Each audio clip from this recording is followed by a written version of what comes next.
할렐루야, 이 귀한 새벽 시간 하나님을 찬양하고 주님의 은혜를 사모하는 우리 모두에게 성령님이 함께 하시는 귀하고 복된 날 되시길 간절히 소망합니다. 오늘 말씀은 잠언 12장입니다. 12장.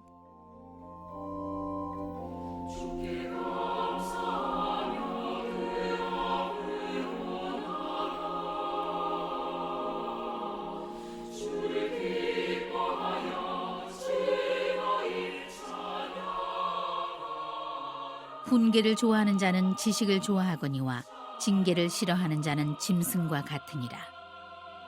선인은 여호와께 은총을 받으려니와 악을 꾀하는 자는 정죄하심을 받으리라. 사람이 악으로서 굳게 서지 못하거니와 의인의 뿌리는 움직이지 아니하느니라. 어진 여인은 그 지아비의 면류관이나 욕을 끼치는 여인은 그 지아비의 뼈가 썩음 같게 하느니라.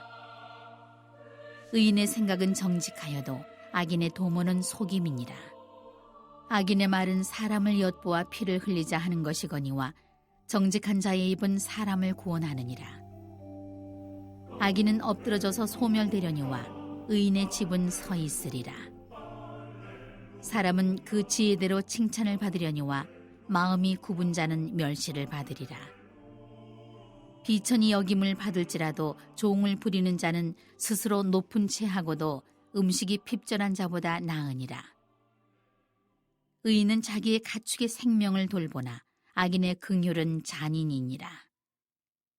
자기의 토지를 경작하는 자는 먹을 것이 많거니와 방탕한 것을 따르는 자는 지혜가 없느니라. 악인은 불의의 이익을 탐하나 의인은 그 뿌리로 말미암아 결실하느니라. 악인은 입술의 허물로 말미암아 그물에 걸려도 의인은 환난에서 벗어나느니라. 사람은 입의 열매로 말미암아 복록에 족하며 그 손이 행하는 대로 자기가 받느니라. 미련한 자는 자기 행위를 바른 줄로 여기나 지혜로운 자는 권고를 듣느니라.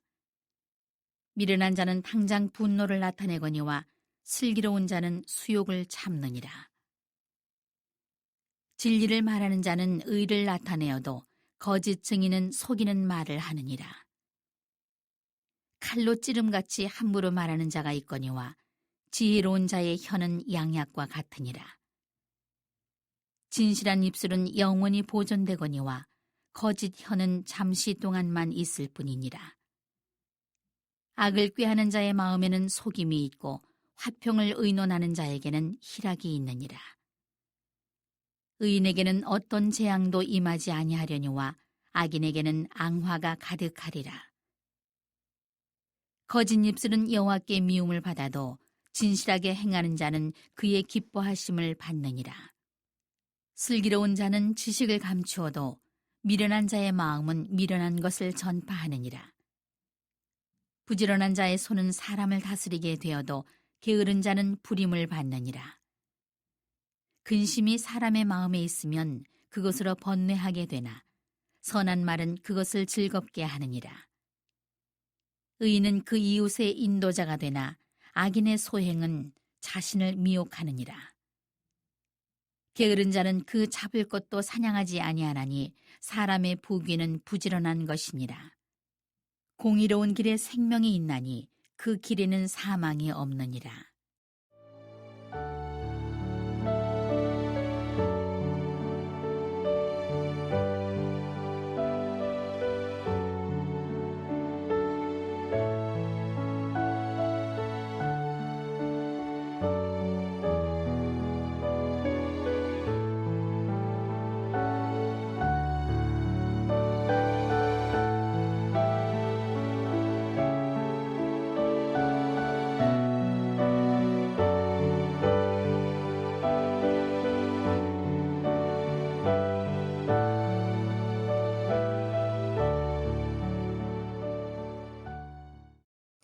오늘 말씀도 의인과 악인을 비교하며 말해주고 있습니다. 의인은 훈계를 좋아하며 좋은 결실을 맺지만 악인은 훈계를 싫어하고 결국 소멸되고 만다는 것을 강조하면서 사람들에게 지혜자의 교훈을 따라 의의 길로 갈 것을 요청하는 말씀입니다. 1절을 보면 훈계를 좋아하는 자는 지식을 좋아한다고 하고 징계를 싫어하는 자는 짐승과 같다고 말합니다. 1절입니다. 훈계를 좋아하는 자는 지식을 좋아하거니와 징계를 싫어하는 자는 짐승과 같으니라. 아멘. 이 말씀은 짐승은 본성에 따라 사니까 훈계나 징계가 통하지 않음을 빗대어 말하는 것입니다. 반대로 3절에 보면은 의인과 악인을 비교하는 게 있는데 의인은 물가에 심기운 나무가 뿌리를 견고하게 뻗침과 같이 뿌리가 흔들리지 않는다고 말합니다. 3절입니다. 사람이 악으로서 굳게 서지 못하거니와 의인의 뿌리는 움직이지 아니하느니라. 아멘. 주님이 주신 지혜로 오늘의 이 말씀처럼 흔들리지 않는 우리가 되기를 소망합니다. 4절 이하의 면류관은 권세, 영광, 자랑인데 지아비의 면류관이란 여인이 남편에 있어 그런 의미라는 것이죠. 내조 잘하고 지혜로운 여인은 면류관이 될 것이고 욕을 끼치는 여인은 지아비의 뼈가 썩음 같다고 무섭게 말하고 있습니다. 그리고 악인의 말은 거짓, 중상모략으로 타인이 망하게 하지만 정직한 자의 입은 구원하게 한다고 말합니다. 우리 4절에서 6절입니다. 어진 여인은 그 지아비의 면류관이나 욕을 끼치는 여인은 그 지아비의 뼈가 썩은 같게 하느니라. 의인의 생각은 정직하여도 악인의 도모는 속임이니라. 악인의 말은 사람을 엿보아 피를 흘리자 하는 것이거니와 정직한 자의 입은 사람을 구원하느니라. 아멘. 이 말씀은 참 무서운 경고이기도 합니다. 가정생활에서 하나님이 주신 지혜로운 말로 아내는 남편에게, 남편은 아내에게 자랑이 되는 우리 모두의 가정이 되기를 소망합니다. 그리고 나만의 생각으로 상대방을 중상모략하는 사람이 되지 말고 정직한 말로 사람을 살리는 믿음의 사람들이 되기를 바랍니다. 8절에 보니 사람은 그 지혜대로 칭찬을 받고 반대로 자존심, 명예, 눈 어두워 아첨을 좋아하는 자를 마음이 굽은 자라고 표현하면서 이런 자는 멸시를 받는다고 말합니다. 사도행전 6장의 초대교회 7집사는 칭찬 듣는 사람들이었습니다. 사도행전 6장 3절 말씀 읽어드립니다. 형제들아 너희 가운데서 성령과 지혜가 충만하여 칭찬받는 사람 7을 택하라. 우리가 이 일을 그들에게 맡기고. 아멘. 믿는 우리들은 교회에서만 아니라 세상 사람들에게도 칭찬받는 삶이 중요함을 알고 정직하게 잘 살아가야 할 줄 믿습니다. 9절은 자신을 돌아보아 부족한 점을 채워나가며 자신의 힘으로 감당할 수 있는 작은 일들에 충성하며 삶을 알차게 살아가는 이들과 그 반대로 허영에 사로잡혀 땀 흘려 일할 생각은 않고 요행을 바라며 스스로 부자인 척하나 실속은 없다고 말합니다. 이런 자들은 정말 남이 볼 때는 잘 사는 것처럼 보일지 모릅니다. 하지만 속 빈 강정이라는 말이 있듯이 실속이 없다는 말이죠. 10절에 돌보나라는 말이 나오는데 이 말은 안다라는 뜻입니다. 여기서는 말 못하는 짐승이라도 그들의 공경을 헤아려 주며 합당한 욕구를 충족시켜줄 필요가 있다는 말입니다. 경건한 지혜를 지닌 의로운 자는 모든 살아있는 생명에게 그 영향력을 올바르게 끼친다는 것입니다. 하나님의 구원은 만물을 다 포함합니다. 사람은 피조물들의 대표로 지음받았고 다른 피조물들을 다스리며 보호하라는 청지기적 사명을 받았다는 것을 꼭 기억하시기 바랍니다. 그러면 짐승들에게도 함부로 하지 않을 것이고 이 세상의 모든 것들을 함부로 하지 않고 귀하게 여길 줄 알 것입니다. 반대로 악인은 생명을 하찮게 여겨서 잔인하게 함부로 다룬다는 말씀입니다. 우리 10절입니다. 의인은 자기의 가축의 생명을 돌보나 악인의 긍휼은 잔인하니라. 아멘. 12절에 의인은 그 뿌리로 말미암아 결실한다는 말이 나오는데 이 말은 의인은 주어진 현실에 최선을 다하되 어떤 환난에도 흔들리지 않고 살아가는 것이고 그럴 수 있는 것은 우리에게 천국 소망이 있기 때문입니다. 빌립보서 3장 20절 말씀을 읽어드립니다. 그러나 우리의 시민권은 하늘에 있는지라 거기로부터 구원하는 자 곧 주 예수 그리스도를 기다리노니. 아멘. 사람은 자신을 객관화시킬 수 있는 능력을 갖고 있어서 객관적 이치 앞에 스스로를 돌아보고 허물을 솔직히 시인할 때 더 나은 인격체가 되지만, 스스로의 편견에 치우쳐 좁은 안목으로 매사를 바라보는 자는 자신의 세계에 갇히게 된다는 것입니다. 또 미련한 자는 당장 분노하지만 슬기로운 자는 매사에 인내하면서 신중히 행한다고 말합니다. 15절에서 16절입니다. 미련한 자는 자기 행위를 바른 줄로 여기나 지혜로운 자는 권고를 듣느니라. 미련한 자는 당장 분노를 나타내거니와 슬기로운 자는 수욕을 참느니라. 아멘.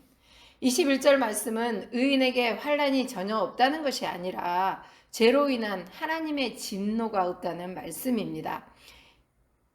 23절에 슬기로운 자가 자신의 지식과 명철을 감춘다고 하는데, 그 이유는 경솔하지 않고 자신이 가진 지식과 명철을 매사에 필요 적절하게 사용하며 사람들에게 자랑 않고 하나님 앞에서 겸손한 자세를 유지하기 위함입니다.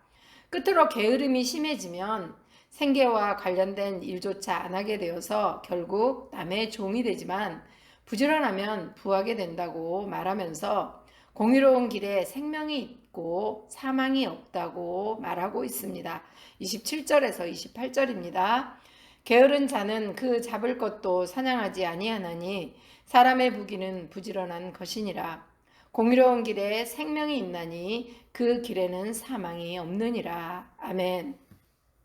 예수 그리스도를 믿는 우리는 하나님이 주시는 지혜와 명철로 매 순간 지혜로운 분별력으로 열심히 잘 살아가면서 주변 사람들에게 선한 영향력을 끼쳐야 할 줄 믿습니다. 우리 모두의 삶이 그렇게 될 줄 믿고 오늘 하루도 주님이 주신 평강의 복이 임하기를 간절히 소망합니다. 합심기도 제목을 읽어드립니다. 주님이 주신 지혜를 가지고 매 순간 분별하여 잘 살아서 주변 이들에게 선한 영향을 끼치는 삶이 되게 하옵소서. 주님의 그늘 아래에서 안식과 회복을 누리게 하시고 주의 사랑과 보호를 받으며 행복하게 살게 하옵소서. 예수님의 이름으로 코로나와 모든 질병들을 물리쳐 주시고 건강하게 하옵소서. 성도들의 가정과 자녀들과 일터를 축복하옵소서. 그리고 내일 주일 예배를 위해서도 우리 함께 기도하시겠습니다. 할렐루야. 사랑의 하나님 감사합니다. 오늘도 귀한 말씀을 함께 나누게 하시니 먼저 감사드립니다.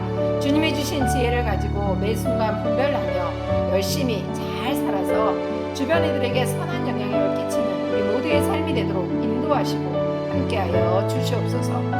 주님의 그늘 아래에서 안식과 회복을 누리게 하시고 주의 사랑과 보호를 받으며 행복하게 살아갈 수 있도록 우리 모두와 함께 하시고 주님이 도와주시옵소서. 예수님의 이름으로 코로나와 모든 질병들을 물리쳐 주시고 건강하게 하여 주시옵소서. 성도들의 가정과 자녀들과 일터를 축복하여 주옵소서. 하나님, 오늘은 주일을 준비하는 토요일입니다. 우리 모두의 삶 속에 은혜와 평강이 가득하게 하셔서 매일 주일 예배도 하나님이 주신 참 평강을 누리며 은혜 충만한 성령 충만한 귀한 예배 되게 하여 주시옵소서. 특별히 내일 3부에 김동걸 목사님께서 함께 설교를 하시게 됩니다. 하나님, 그 선포하는 입술에도 성령 충만함을 부어주시고 함께 예배하는 모두에게도 은혜 충만한 시간이 되도록 성령님 역사하시고 예비하여 주시옵소서. 감사하며 오늘 하루의 모든 시간 성령님 주장하시고 우리 모두의 삶 속에 개입하시고 역사하셔서 필요한 것 채우시고 불필요한 것 예수의 이름으로 다 물리쳐 주시옵소서. 감사드리며 예수님 이름으로